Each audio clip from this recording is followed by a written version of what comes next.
Welcome back. Now, following Priyanka Gandhi Vadra's remarks, Rahul Gandhi has now weighed in on the controversy surrounding the exclusion of women journalists from Afghan Foreign Minister Amir Muttaqi's press conference in New Delhi. He questioned the government's stance on women's empowerment, questioning the Prime Minister's silence on this matter. I have my reporter Anand Singh joining me now. Anand, this is a direct scathing attack from Rahul Gandhi on PM Modi's silence. What more details can you get us? Rahul Gandhi has now quoted a tweet of Priyanka Gandhi Vadra, who has earlier in the day slammed Prime Minister Narendra Modi after the Taliban foreign minister did not allow women journalists to be present in his press conference yesterday in Delhi.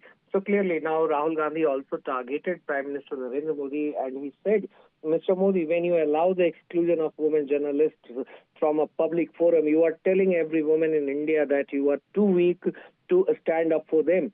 And he then mentioned that in our country, women have the right to equal participation in every space, and your silence in the face of such discrimination exposes the emptiness of your slogans on Nari Shakti.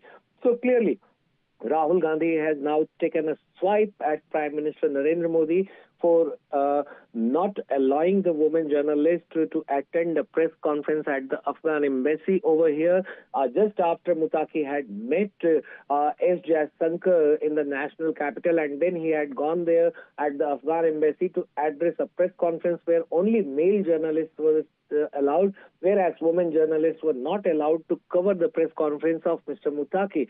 So this is how the Congress has now reacted sharply on this incident where the women journalists were not allowed to carry their work. Back to you.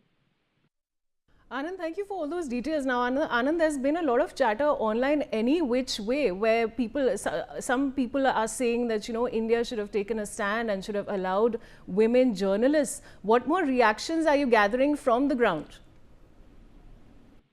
Yeah, Vaishakhi, look, the way in which the women journalists were not allowed to attend the press conference, so there is a huge backlash on social media as the MEA, that is the Ministry of External Affairs beat, are covered by most of the women journalists in the country, and they were not allowed to carry on their work. So clearly, there is a lot of anger on social media that how Indian journalists in Delhi itself, that is the national capital, were not allowed to carry on their duty, and that too during the visit of a Taliban minister in India, as Taliban has earlier also faced backlash on the social media and from several countries where they have condemned that how the rights of women were being snatched in Afghanistan after the Taliban returned to power, and that has been also condemned by the United Nations. So clearly, even not allowing the women journalists to cover the press conference of the Taliban minister here in the national capital at Afghan embassy has created a huge furor on the social media, where the people are calling out that in solidarity with the women journalists, the main journalists who had attended the press conference, they should have also walked out, or they should have boycotted the press conference. And this is what the most of the tweets and most of the social media posts read on X. Back to you. Thank you for joining me.